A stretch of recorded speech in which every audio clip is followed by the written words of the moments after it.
¿Cómo andan? Eh, bueno, ya veo que hay varios que ya se sumaron a otros vivos, así que ya sabemos más o menos cómo es la metodología para los que se van sumando por primera vez. La idea del vivo es que vayan dejando sus consultas por el chat, bien, de manera escrita, y los agentes técnicos, que bueno, estamos con, con Gaby Piatti, con Lau Cau y Franco, van a ir leyendo las consultas y las vamos a ir contestando en el vivo para que resolvamos la consulta de seguramente que varios pueden llegar a tener la misma pregunta.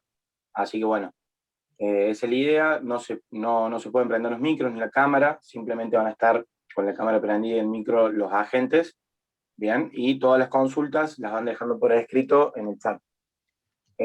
Recuerden que los que sean consultas, tanto de carga en el sistema por algún problema o lo que sea que tengan en la carga o alguna duda, o bien por algún causal de rechazo más puntual de su trámite, lo vamos a ver por Facebook. Así que les pido que cualquiera de esos casos dejen por escrito también en el chat su nombre de usuario por el cual nos escriben por el Facebook. Así en el transcurso del día lo podemos ir resolviendo por ahí. ¿Bien? Así que bueno, dicha esa introducción, vamos a empezar directamente, que ya tenemos un par de consultas. Así que bueno, Gaby, a ver, díganme si tienen el audio. Ahí se escucha, Jan. Franci, no sé, Andy, si ya tenés el micro Sí. activo. Ahí está, Hola, y ¿cómo la... están? Bien, Jan, es importante que aclaremos, hagamos una introducción, porque la pregunta muchas veces se repite o se nos presenta mucho y día a día va cambiando también. Hacer una aclaración inicial respecto de la situación sanitaria, las restricciones sanitarias que tenemos a diario. En ese marco, es oportuno plantear que ya han salido publicados los dos decretos que demarcan la nueva situación sanitaria en la que nos encontramos, tanto el 287 de Nación como el 378 de provincia, que cada uno va demarcando ciertas restricciones y que hay que, y que hay que analizar ciertas restricciones conforme cada caso concreto. ¿Qué quiero decir con esto? Haciendo un análisis de lo que es el decreto nacional, donde prevé, según el tipo de calificación que tenga el partido, las restricciones de hasta 10 personas en espacios cerrados, hasta 10 personas en espacios abiertos, y al mismo tiempo, como manifestaba el 378 provincial, que solo habilita hasta 10 personas en espacios cerrados. Cada una de las situaciones puede configurar según cómo se encuentra el departamento. Si es de repente Río Cuarto, tiene una situación; si es Unión, puede tener otra. En definitiva, cada caso en concreto tiene una calificación y tiene una autorización o una restricción. ¿A qué vamos a ir con esto? Por supuesto que no tiene sentido que vayamos a analizar. Tengo una consulta para hacer una asamblea en Río Tercero, ¿en qué situación me encuentro? Por supuesto que no, porque cada uno lo podrá analizar conforme la normativa sanitaria nacional y provincial. Pero sí es oportuno volver a aclarar lo mismo, como lo hemos dicho en todos los vivos, que la IPJ sigue sosteniendo la promoción de la realización de la asamblea virtual a través de dando cumplimiento a la normativa que ha plasmado la resolución 25 del año 2020, lo que permite que toda la celebración de la asamblea quede sustraída de estas variables sanitarias de puedo hacerla, no puedo hacerla, pueden hasta 10, pueden hasta 20. Por lo tanto, volvemos a manifestar que la promoción del IPJ es al fin de garantizar la seguridad y la salud de cada uno de los asistentes, que se acoplen a las alternativas a distancia, y por supuesto quienes deseen no hacerlo a distancia deberán analizar su caso concreto según la calificación que le merezca en el día de la asamblea al departamento. Si de repente la asamblea la voy a hacer en Río Tercero, como digo, o en Río Cuarto, departamento Río Cuarto, calificación del departamento Río Cuarto en alto riesgo, mediano riesgo, bajo riesgo, cómo se conjuga el decreto nacional con el decreto provincial, pero por supuesto que eso se tiene que merituar el día de la asamblea y nosotros lo vamos a controlar con ese criterio. Esto como para que intentemos evitar el tipo de preguntas de yo tengo una asociación cuya sede es en Huinca Renanco. No vamos a hacer en el vivo, porque sería un despropósito utilizar el vivo para esto, empezar a analizar Huinca Renanco, qué calificación tiene y demás, lo que no significa que nosotros a la hora de fiscalizar no controlemos siguiendo ese criterio, porque es la normativa aplicable en el día. Dicho esto, y volviendo con el riesgo de ser reinsistente, pero intentando ser claro, la propuesta es promover la realización de asambleas virtuales y a distancia que quedan ajenas a todas estas idas y venidas. Por eso es una buena manera como de hacer una aclaración inicial. Así evitamos el tipo de preguntas de ¿qué hago ahora? ¿Qué puedo hacer ahora? ¿Cuánto puedo hacer ahora? En principio, según una primera conjugación de la normativa nacional y provincial, podría ser hasta 10 personas en lugares de espacios cerrados y abiertos y nunca más de 10 personas, conforme la normativa de hoy en día. En alguna ocasión, hasta antes de la semana pasada, habíamos dicho que podía ser hasta 20 personas en espacios abiertos. Hoy, de la interpretación que estamos haciendo, no surgiría la posibilidad de hacer en espacios abiertos hasta 20 personas.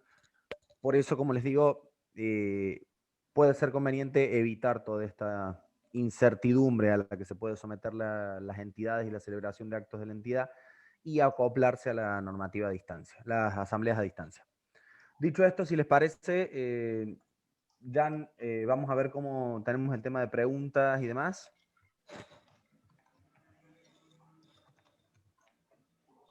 Sí, sí, ahí ya fui dejando algunas para Tenemos rellenar. algunas chicas con lo del... No sé quiénes tenemos. Andrés está leyendo también. Yo tengo una. ¿Quieren que Andrés está arranquemos? también. Dale, Andrés, no te había visto a vos conectado. Largamos con la que tengan. Vamos. Constituimos un centro de jubilados. De las 7 firmas certificamos 6 porque enfermó de COVID y como se nos acababa el plazo de la reserva, lo presentamos. Se nos rechazó con resolución tal número 914F2021. No Esta importa, persona... Andy, no lo la leemos. resolución no, porque no hablamos sobre el caso después, para no exponer ninguna situación de la entidad. Bien, esta persona, aún convaleciente, manifestó su voluntad de renunciar. Si la reemplazamos, ¿debemos hacer todo de nuevo? Es decir, nueva acta constitutiva o acta de reemplazo, pero el formulario lo descargamos oficial de IPJ. Gracias. Bien, lo que pasa en el caso es la situación de que la persona ha manifestado su voluntad de renunciar, aun cuando todavía no han logrado la personería. En esta instancia, el procedimiento sería rectificar el acta constitutiva en la cual van a tener que asistir nuevamente los constituyentes y al mismo tiempo elegir un nuevo reemplazante de esta persona. Dado que si su voluntad es renunciar, a esta altura no tiene sentido o que firme, lograr su aceptación y después una modificación de autoridades, o en esta instancia ya lograr la rectificación del acta constitutiva, para la cual, por supuesto, van a tener que firmar todos los constituyentes nuevamente y al mismo tiempo manifestar que no hay formulario preestablecido de la IPJ porque eso no es una situación modelo, es una situación que excede el caso normal, el caso modelo, y van a tener que redactar una acta rectificativa. Bien, listo. Entonces no un acta de reemplazo. Dice la ¿Tenemos próxima. alguna de las asambleas a distancia, que es justo lo que estábamos hablando? Sí, tenemos. La leo. ¿Podrían explicar bien al momento de hacer la asamblea virtual?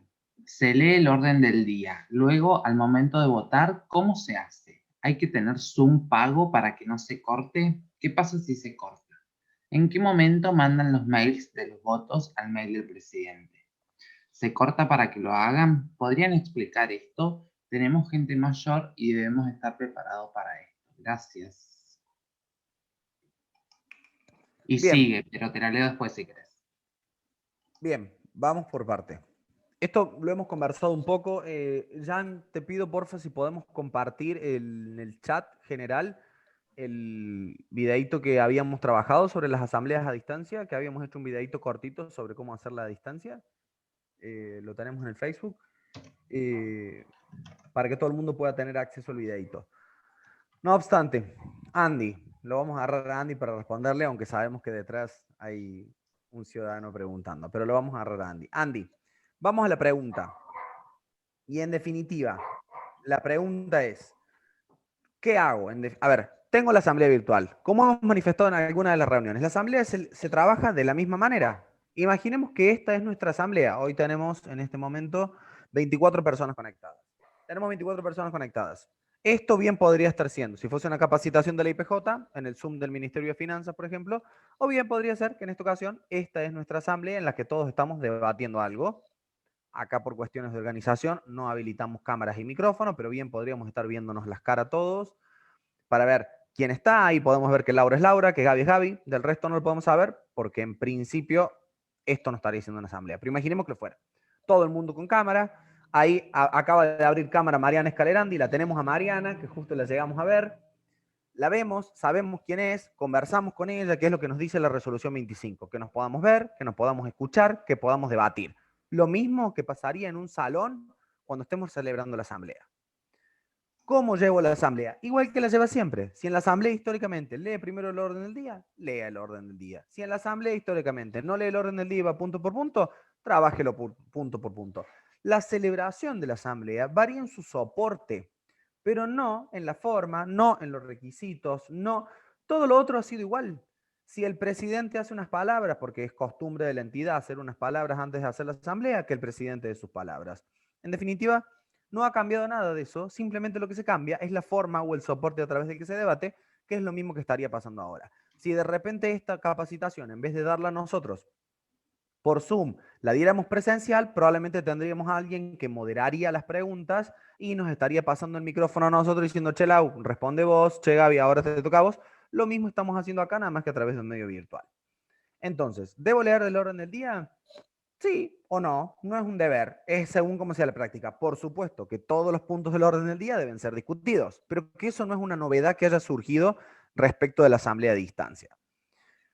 Continuamos. ¿Hay que tener Zoom pago para que no se corte? No, en principio la posibilidad de que se corte o no el Zoom no depende de una suscripción paga, como así también hemos manifestado que la IPJ no exige ni plantea ninguna plataforma virtual.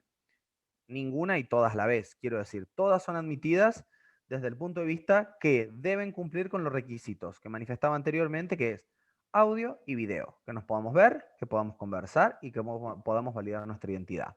Hago Zoom, tengo Jitsi, tengo Meet, tengo la plataforma que a uno le sea más conveniente y que se ajuste a la necesidad de la entidad, por supuesto.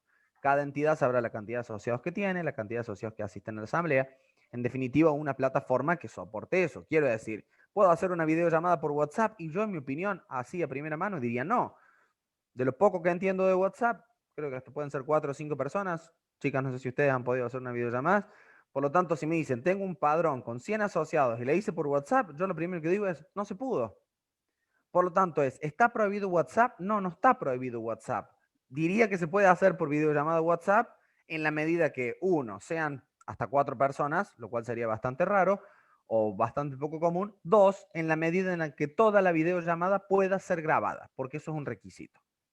Por lo tanto, no hay plataforma prohibida, no hay plataforma sugerida. Cualquier plataforma que se utilice tiene que tener los requisitos que dice la resolución 25. ¿Tiene que ser pago? No, pueden utilizar plataformas gratuitas en la medida, como digo, porque las existen, en las medidas en las que cumplan los requisitos de la reglamentación. Mandar el mail. ¿Es necesario que estemos en el aire o no en el aire? Es lo mismo que pasaba en su momento cuando firmaban la planilla de asistencia. La planilla de asistencia la firmaban antes de debatir, después de debatir. Es lo mismo. Acá no hay tantos formalismos en el sentido. A ver, ¿qué quiero transmitir? La tranquilidad de que cuando la celebren no tengan el miedo de si tengo que mandar el mail 2 minutos antes, 2 minutos después. Lo que se intenta lograr es que el contenido o la voluntad esté manifestada. Y ese es el norte. Ese es el objetivo que se pretende lograr. En definitiva, bien podrían decir, che, como estuviéramos en esta reunión nosotros, antes de que se vaya todo el mundo, porfa, mándenme el mail con su voto para que nos aseguremos que llegó. Entonces Laura dice, Fran, ahí fue el mail. Perfecto, Lau, recibido. Gaby me dice, Fran, ahí fue el mail. Perfecto, recibido. O bien podría ser que, digamos, cortemos ya, porque llevamos 2 horas debatiendo. Más vale envíenme el mail hoy a la tarde o escriban bien. ¿Por qué? Porque el mail que tiene que contener. El mail tiene que contener el orden del día que hemos conversado y tiene que contener el voto respecto de cada punto del orden del día. Es decir, no basta decir, yo fui y asistí. No, bueno. En definitiva, cuando uno hace la asamblea, uno vota cada punto del orden del día y uno, su voluntad, en este caso con un acto verbal o con un movimiento corporal, dice, levanten la mano los que votan por la afirmativa. Perfecto, yo voto por la afirmativa. Eso en lo presencial. Porque uno después firma la asistencia. Como acá uno no firma la asistencia, uno envía el mail. ¿Y qué nos dice la reglamentación? La reglamentación nos dice, mande un mail, consigne el orden del día y ponga su voto respecto a cada punto del orden del día. Es decir, que nuestro punto del orden del día fue, vamos a hablar primero de las restricciones de COVID. Perfecto. Laura dice, primer punto del orden del día, hablar de restricciones de COVID, voto por la afirmativa. la hicimos votar por la afirmativa, Laura. 2, porque probablemente ya lo debatimos y levanto la mano. 2, hablar sobre las asambleas a distancia, voto por la afirmativa. Y Laura vota por la afirmativa. Saludos.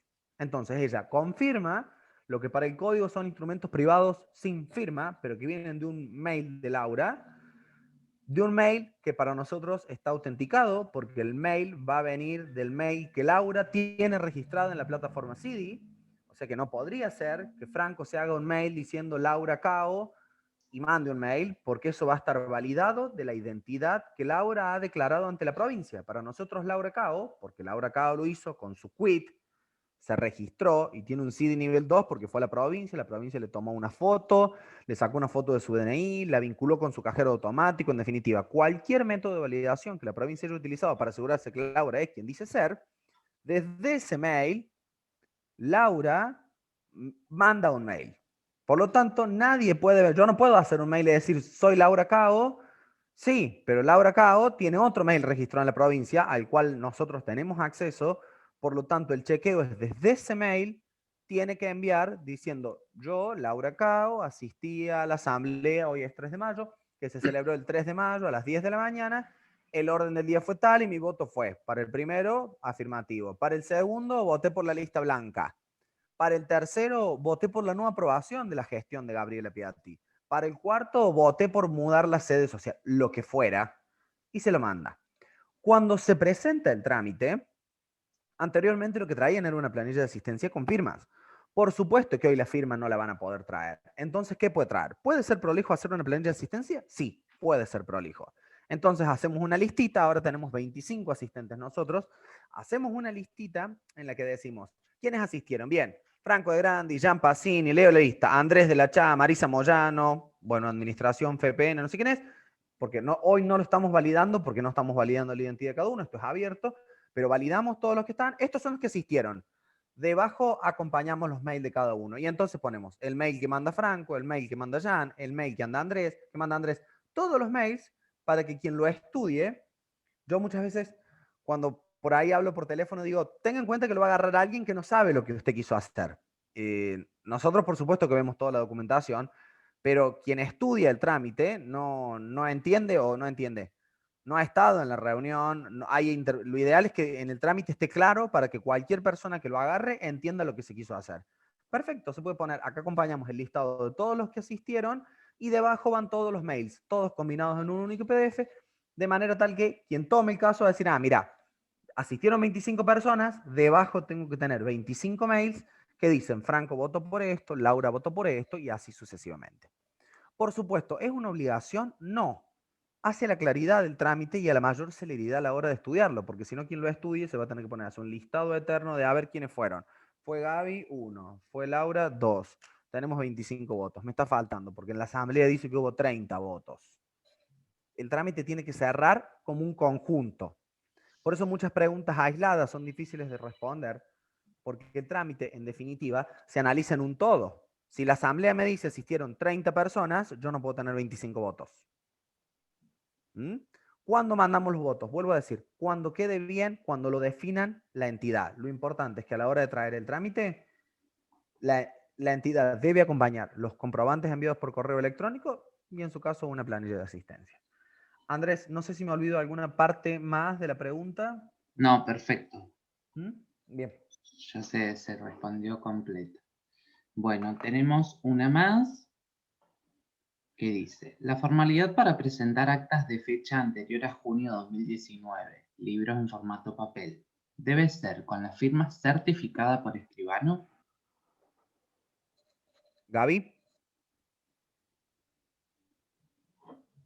¿Perdón? Ahí está, que estaba silenciada y no podía hablar.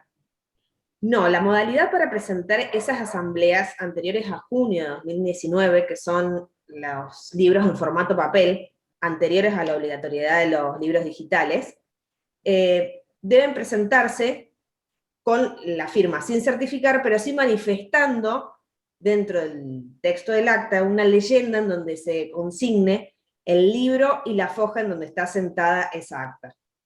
Los datos de la rúbrica, ahí está. Claro. Entonces, Gaby, si agarráramos un ejemplo, yo hago la asamblea, tengo una asamblea de marzo de 2019, le vamos a poner. ¿No traigo comprobante de libro digital? No. No traigo comprobante de libro digital porque esto no se ha hecho. ¿Y cómo pondría en la leyendita? Como para ver si alguien lo tiene que ver. ¿Qué pondría? Pondría... Es transcripción, como son transcripciones, pondríamos, es transcripción fiel del acta de asamblea tal, obrante al folio tal, del libro tal. La vamos a hacer con el ejemplo para que no sean tantos tales. Es transcripción fiel de la asamblea del 3 de mayo de 2019, porque tiene que ser 2019. Obrante en el folio 25 del libro de actas de asamblea correspondiente a Asociación Civil IPJ, rubricada por Gabriela Piatti el 3 de mayo de 2018. Una leyenda. Eso hace las veces de declaración jurada que es una transcripción, igual que la que está en el libro. Ahora, eso, Gaby, ¿lo seguimos haciendo una vez que pasamos a los libros digitales? No. Una vez que se pasa a los libros digitales no es necesario porque en la descarga surgen esos datos. Bien, ¿y está bueno que sigamos manteniendo el libro papel también porque nos queda más cómodo? No. Podrían, No. o sea, los tienen que conservar, pero... Los tienen que conservar, está bien eso, pero en definitiva, ¿puedo ir yo llevando una registración paralela de llevar un poco en papel, después voy subiendo al libro digital? No, ¿cuál es el único libro que lleva una entidad desde junio de 2000? El único soporte de libros que lleva una entidad desde 2019, desde junio de 2019. Digital. Los libros digitales. Totalmente. Por lo tanto, si tenemos algún inconveniente, un juicio, una controversia, y el juzgado nos pide libros, o a la IPJ le pide libros, no va la IPJ a decir, lo que pasa es que ellos van llevando libros papel también, y estas actas no se acordaron de subirlas al libro papel. Por eso la sugerencia es, no podemos prohibirlos, solo podemos decir que lo único válido son los libros digitales. Si se llevan libros paralelos, libros copiadores, libros, por supuesto que no están permitidos, pero bueno, será responsabilidad de la entidad. Lo único que vale es lo que esté subido a los libros digitales. Y eso es muy importante porque no son pocos los casos en los que nos encontramos que lo hicimos en el libro papel, pero todavía no lo subimos al libro digital. De ninguna manera. Lo que tiene que ocurrir o lo que existe válidamente es lo que está en el libro digital.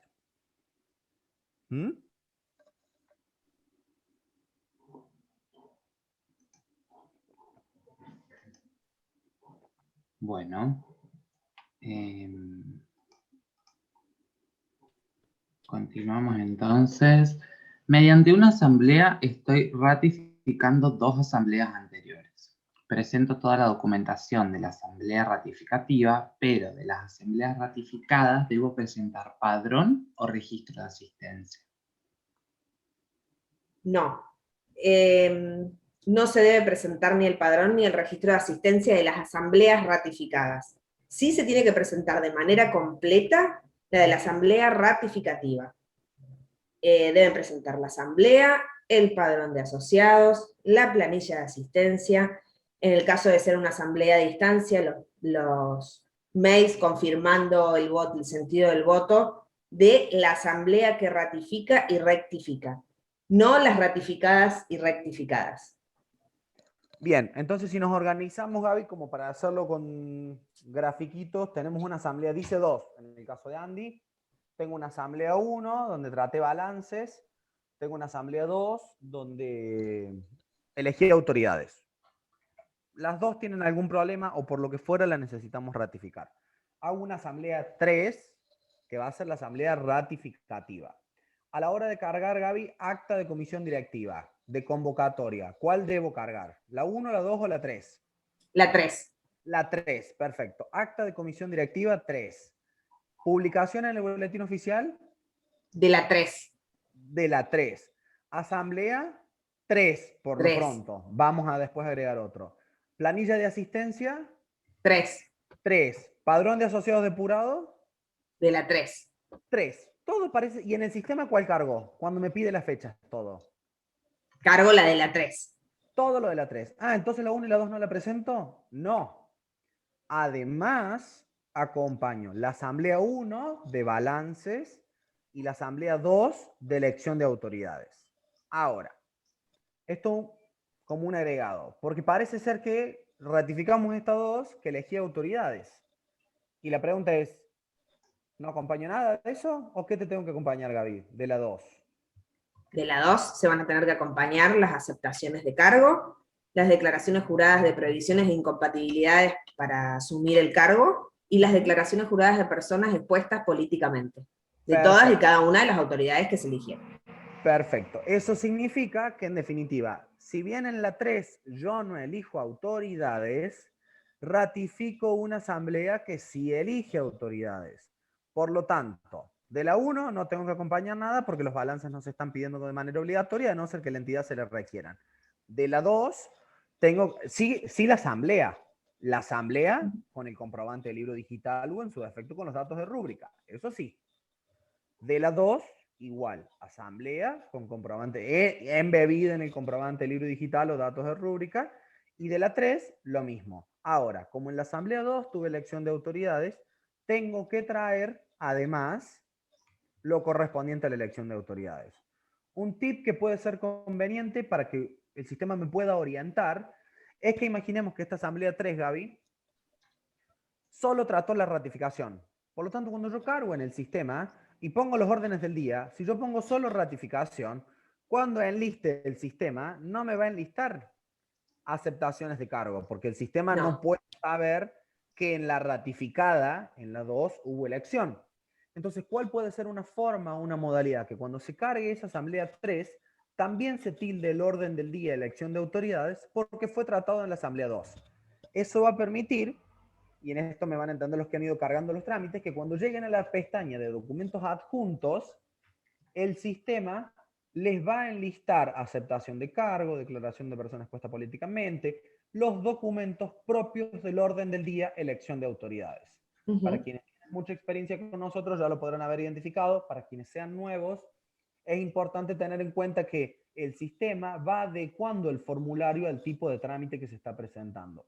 Por lo tanto, en ese caso podría ser conveniente tildar la opción elección de autoridades para que cuando llegue al documento final, el sistema además me requiera subir el documento de aceptación de cargo y declaración de persona expuesta políticamente. Vale aclarar que en este caso es posible que al momento de la carga no les permita asentar de manera correcta la fecha de la elección de autoridades y les remita a la fecha de la última, de la número 3. Pero eso no sería un inconveniente para los fines de la carga porque después va a ser corregido en el área.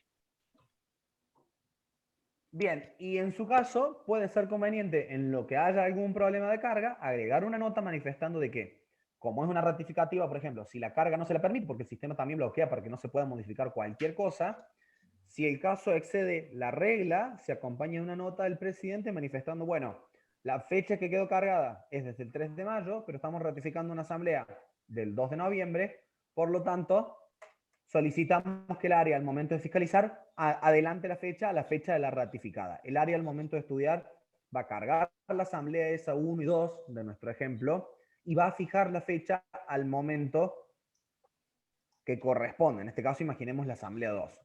No obstante, si bien eso el área lo hace de oficio, es conveniente a los fines de la responsabilidad de la comisión directiva, quien hace el trámite, decir, vi que quedó mal la fecha. Por eso, como lo vi, acompaña una nota que no tiene más formalidades. Como digo, la formalidad es que queden claro que no es que el presidente está mintiendo con la fecha, sino que está haciendo una aclaración de que el sistema no se lo permite la carga, pero que corresponde que se cargue desde el 2 de noviembre, en nuestro ejemplo. Yo tengo una pregunta. Bueno, buen día, saludo primero a todos los usuarios. Bueno, la reformulo porque está medio confusa. Entendemos que el usuario consulta tiene una asociación con 80 asociados activos y interpreta que por el artículo 172, último párrafo del Código Civil y Comercial de la Nación, no lo obliga a la entidad a tener comisión fiscalizadora. Bueno, si tiene que designar a un miembro de la comisión fiscalizadora suplente en su caso. Yo entiendo que debe verlo en su estatuto. Gaby, ¿lo querés contestar?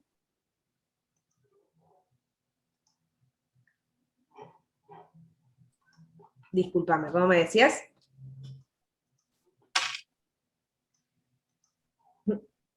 Tienen que habilitarle el audio a Laura. Ahí me lo habilitaron. Que el usuario dice que su asociación tiene 80 asociados que, bueno, según el Código Civil y Comercial de la Nación, no está obligado a tener comisión fiscalizadora.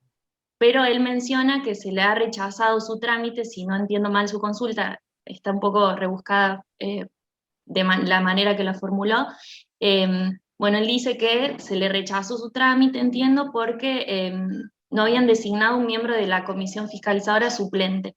Bueno, él dice que el Código Civil y Comercial no lo obliga a tener comisión fiscalizadora porque tienen 80 asociados. Bueno, él dice si tiene obligación de hacerla o no. Yo creo que debe remitirse al estatuto. Ahí Franco está queriendo contestar y no tiene audio. Ahora sí, perdón, tuve un tema de conexión. A ver, ¿cuál es la situación? La existencia del órgano de fiscalización es de materia obligatoria. Por lo tanto, cuando vamos al 172 nos dice que la fiscalización será realizada por un revisor de cuenta, me parece una cosa así. Lo podemos buscar, pero en definitiva es de acceso público. Por un revisor de cuenta. En definitiva nos dice, si son más de 100 asociados, deberá tener comisión revisora de cuentas, es decir, 3. Pero nunca habla de la posibilidad de prescindir. De hecho, si vamos al artículo de acto constitutivo, no nos dice designar los miembros del órgano de fiscalización. Y no nos dice, como en la ley de sociedades, o si prescinde en su caso. Cuando quienes hacen sociedades traspolan esta figura para decir, prescindimos del órgano de fiscalización. El sistema de la asociación civil no lo tiene pergeñado de esa manera. Entonces, en definitiva, ¿tengo que tener un revisor de cuentas? Sí, como mínimo 1. El suplente es obligatorio, depende de lo que diga el estatuto, pero un titular como mínimo sí. ¿Tengo más de 100 asociados? Tengo que tener 3 como mínimo, que es lo que el código me dice como comisión revisora de cuentas. Y en su caso, obvio, como dijo Laura, lo que diga el estatuto. Si el estatuto dice otra cosa y exige, por ejemplo, 10 revisores de cuentas, el sistema o la entidad deberá contar con 10 revisores de cuentas, porque es lo que 10 titulares y 10 suplentes, imaginemos, porque el estatuto dice 10 titulares y 10 suplentes. ¿Mm?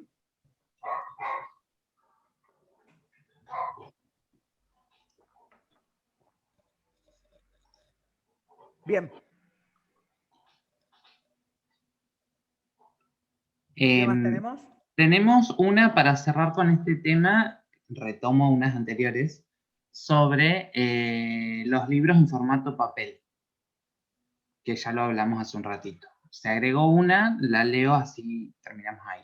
¿Se puede reemplazar un acta digital ya subida o hay que subir un archivo nuevo renombrado? ¿Cómo, Andrés? Perdón, se me cortó. ¿Se puede reemplazar un acta digital ya subida o hay que subir un archivo nuevo renombrado?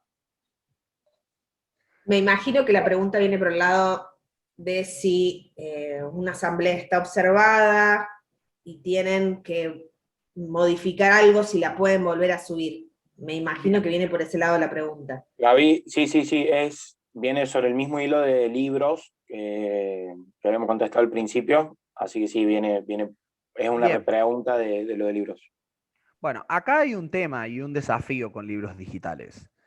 Lo que curiosamente en su momento nos pareció fuera de actualidad, hoy en día recobra mucha actualidad, que es lo que refiere a lo que es derecho registral y normativa registral, o la forma en la que se llevaban para aquel entonces los libros de comercio, o la forma de llevar los libros. Pero en definitiva, el sistema estaba pensado en que los libros deben ser llevados sin interlineados, sin enmiendas, sin raspaduras, sin ninguna incorporación posterior. Que puede ser una realidad que, como en el libro papel eso no se notaba, se hiciera en la práctica. ¿Cuál es la realidad ahora? Y en aquel entonces, lo cual se mantendría para ahora, dice, un asiento se corrige con otro asiento. Por lo tanto, si yo subo una asamblea en la que digo que nos juntamos hoy 3 de mayo de 2021, porque me confundí, porque era un error, porque de mala fe lo quiero hacer, quiero decir, dependerá del caso, yo no puedo subir, imaginemos que esta es nuestra asamblea 22, IPJ me dice, el 3 de mayo había distanciamiento, o la situación que fuera. Yo no puedo decir, no fue 3 de mayo, fue 3 de abril, y vuelvo a subir un acta 22 con un 3 de abril. Y ahora se lo observa de nuevo y dice, no, es que no fue 3 de abril, fue 3 de febrero. Porque imagínense que eso podría haberse llegado a hacer y excedía la posibilidad de controlarlo cuando eso en un papel se tachaba y se volvía a escribir. Hoy el libro digital da más transparencia en ese sentido porque no lo permite. Si yo un acta la subo diciendo que asistimos 20 asociados, no la puedo volver a subir después diciendo que fuimos 25. Y después me confundí 25, ahora 22. Cada asiento se corrige con un nuevo asiento que deberá en su caso hacer una nueva asamblea que lo ratifique. Por eso es muy importante tener cuidado antes de subir el libro digital, las firmas que se deben subir. Es lo mismo que decir que yo en un libro papel tenga escrito 3 veces la asamblea 22. Tengo la asamblea 22, vuelvo a escribir, asamblea 22, vuelvo a escribir, asamblea 22. Llega un juez y me dice, che, ¿cuál es tu asamblea 22? La tercera, porque la primera estuvo mal, la segunda estuvo mal, la tercera estuvo bien y la cuarta 22 la volvimos a hacer mal. Así que vale la tercera. Por supuesto que eso traería un problemón. En esto viene a pasar lo mismo. El libro digital equivale a haber impreso para quienes imprimían en el libro de papel o pasado a mano en el libro de papel. Una vez asentado, hay que hacer un nuevo asiento que corrija el asiento anterior. ¿Mm? Por lo tanto, esto de retitular, recaratular, volver a subir, por supuesto que el sistema deja volver a subir, porque como hemos manifestado, el sistema, si bien el Ministerio de Finanzas provee el soporte para que se suban los libros digitales, desde la IPJ nosotros no podemos ver, y en más de una ocasión, probablemente tengamos algún ciudadano que se haya encontrado con que le decimos, la asamblea acompañada en el acta, en el trámite tal, no coincide con la acompañada en el trámite tal, y se supone que es la misma, y no consta la realización de un acto rectificativo. En más de una ocasión nos encontramos con trámites donde le elegimos a Laura, o la asamblea eligió a Laura como presidenta, tenía solo una reelección, desde el área técnica se le dice, Laura no puede porque ya fue reelegida por más de una vez, entonces viene la misma asamblea de la misma fecha, pero en vez de Laura dice Gaby. La cosa no pudo ser y no ser al mismo tiempo. O la eligieron a Laura o la eligieron a Gaby. Entonces, eso no es posible hacerlo y hoy en día la digitalización nos permite esa trazabilidad de todo el documento. Nosotros tenemos disponible la asamblea porque la han subido el trámite, en el trámite donde dice que la presidenta es Laura y en la segunda fiscalización nos dice que es Gaby. La asamblea no las pudo elegir a las dos. Y hay una que es falsa. Entonces, en ese marco es donde nosotros decimos, si Laura no podía ser, por lo que fuera, se les pasó, no se tuvo en cuenta, hay que hacer una nueva asamblea que rectifique esa asamblea que le eligió a Laura y en su caso la elija a Gaby si los asociados votan a Gaby. ¿Se entiende? Pero no es posible tachar a Laura, poner Gaby en interlineado. Muchas veces la respuesta es, pero antes se podían hacer interlineados. Se podían en la medida en la que excedía la órbita o la certeza el creer que había sido un error de transcripción. Entonces, uno podía deducir, no, en el libro dice Gaby, pero cuando yo pasé esto un Word para hacer la transcripción me confundí y puse Laura. Podemos discutir si era cierto o no era cierto, pero podría haber un margen para ese error. Porque la IPJ no veía el libro en sí mismo, veía una transcripción de lo que decía el libro, que es lo que explicó Gaby respecto a los datos de rúbrica. Pero hoy en día, esa ficción, si se quiere, esa presunción, no es posible sostenerla porque si alguien trae la mismísima acta descargada del libro, la única que vale, y dice Laura, no puede venir a los 10 días y decir, no era Laura, era Gaby. Porque por supuesto es inconsistente. ¿Se entiende? Esa sería la idea más o menos de cómo corregir algo mal subido. ¿Cuál es la dificultad? Del libro no se puede borrar nada. Como tampoco se podía borrar en el libro de papel. Yo no podía agarrar y decir, esta hoja no va, pum, arranco la hoja, la tiro porque está mal, pongo otra. Para eso venían foliados, para eso estaban rubricados. En esto pasa lo mismo. Hay que tener cuidado porque si yo subo la factura de la luz al libro digital porque me confundí de archivo, queda subida la factura de la luz. Y no hay casos excepcionales porque eso podría pasar que, che, hicimos una asamblea en la que le elegimos a Laura y no está bueno que la hayamos elegido, entonces pido que me borren esa asamblea porque vamos a subir otra. No, eso queda sentado, porque esa es la esencia de registrar una actuación en el libro. Para bien o para mal, eso queda registrado. Por supuesto que una nueva asamblea podrá decir que por un error o por la razón que fuera le eligió a Laura cuando no podía y ahora la va a elegir a Gaby. lo manifestará, dará las razones, no digo que con esto sea reprochable, sino que quiero decir, no se puede, lisa y llanamente, limpiar una asamblea y pedir, che, borrame la asamblea de Laura porque la voy a subir ahora que dice Gaby. Eso no es posible. ¿Se entiende?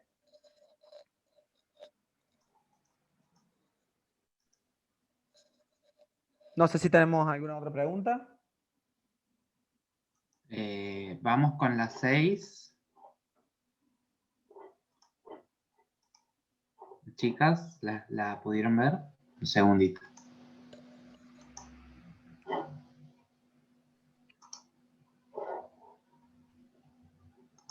Bueno, vamos con las 6. Sí, leemos las 6. En nuestra asociación renunciaron los integrantes de la Comisión Revisora de Cuentas porque se mudaron de provincia. Hace un tiempo en IPJ nos dijeron que se vuelvan a elegir los miembros en la Asamblea Anual de Balance. Mi duda es, ¿cómo se realiza el informe de Comisión Revisora de Cuentas si la estamos eligiendo en la misma asamblea que debería estar ese informe? Bien. Para quien lo ha preguntado y para que puedan ver que en la práctica, no sé quién es porque no me pasan el nombre, pero esta pregunta ya la han hecho por Facebook.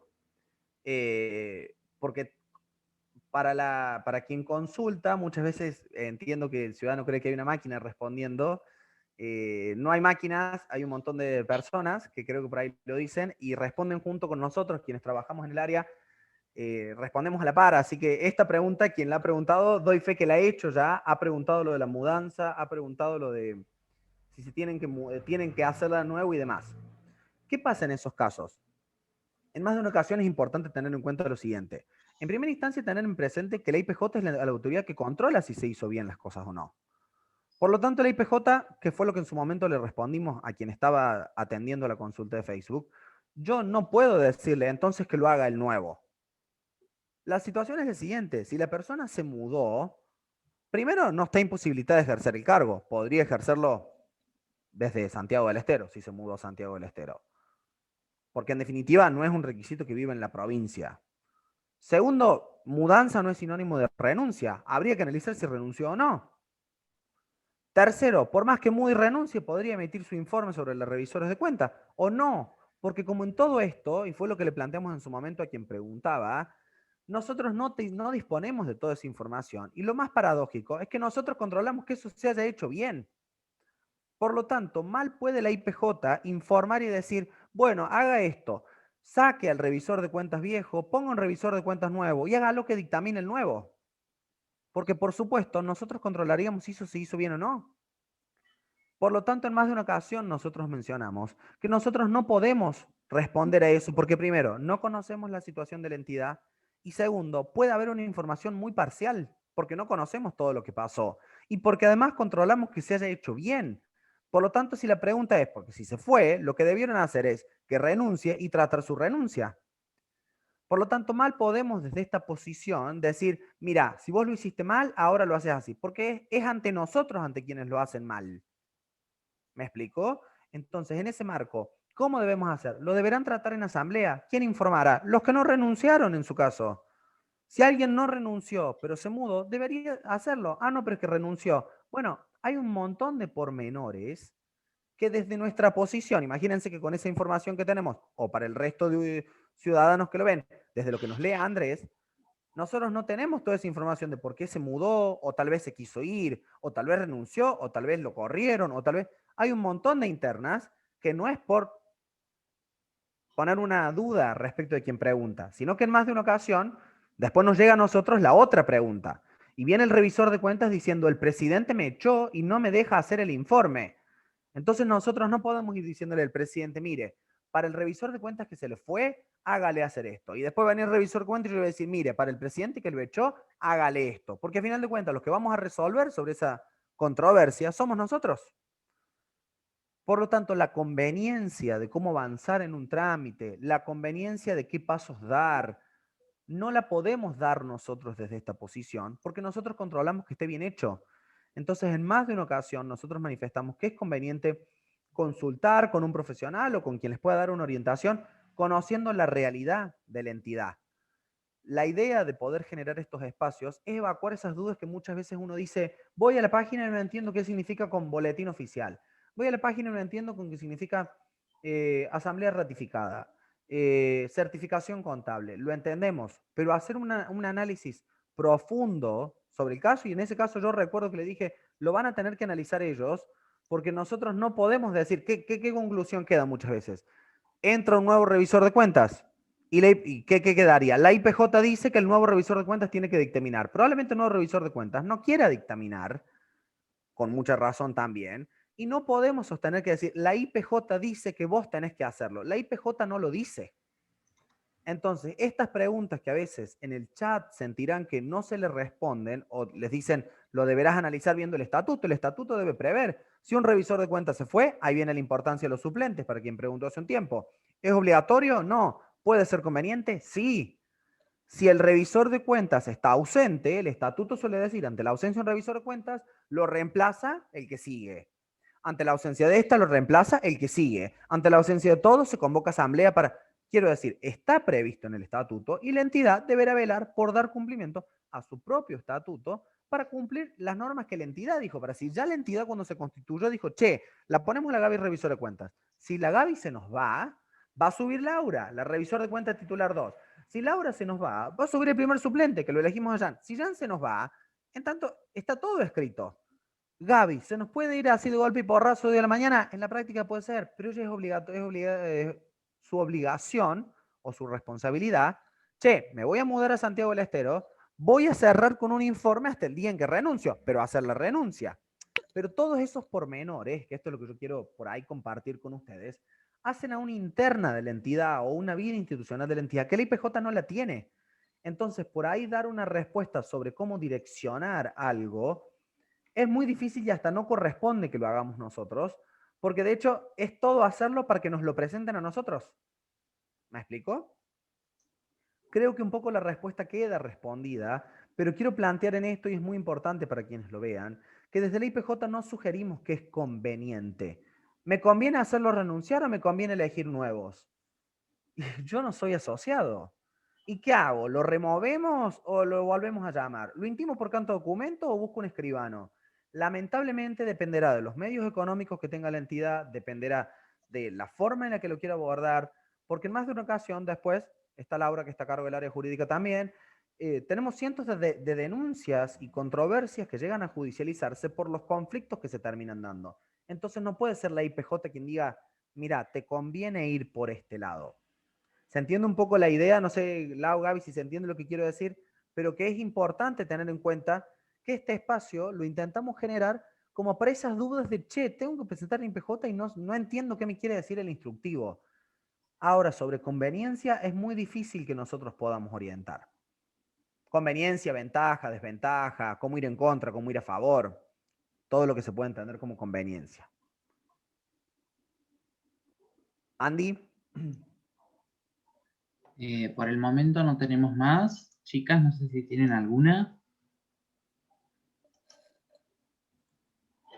Bien, bueno, si no tenemos más preguntas o hemos sido poco claros y la gente no nos quiere preguntar, o hemos podido responder todo. Para quienes hayan preguntado y por alguna razón, Jan y Andy, que están de moderadores en el chat, a quienes hayan hecho su pregunta y no se haya plasmado o oralizado en este espacio, es porque el espacio intenta responder a preguntas genéricas que tengan un contenido aprovechable para todos. Por lo tanto, aquellas preguntas que o ameritan una videollamada o ameritan una atención por escrito o es un reclamo por demora, por supuesto que no lo hemos planteado acá, desde el punto de vista que si hay algún expediente que por alguna razón se ha demorado, lo hemos analizado, los chicos toman los datos y después del vivo se canaliza al área como para que puedan ver qué pasó con el trámite o de qué información espera o por qué razón está en estudio. Así que quédense tranquilos que la información está obtenida por todos. Está Franco, registrada también. te interrumpo un segundo. Tenemos Sí. dos más que se sumaron recién. Bien. Las leo.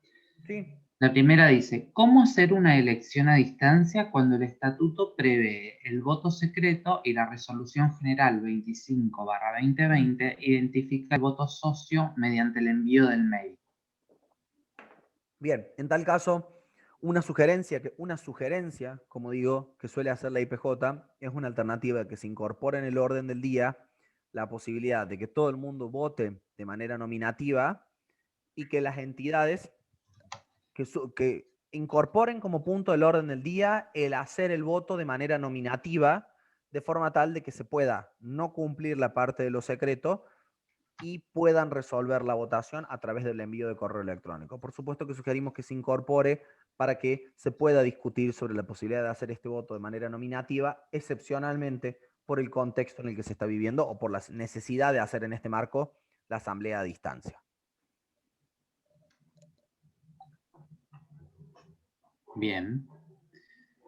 Y tenemos otra que dice, ¿la renuncia sí o sí debe ser escrita?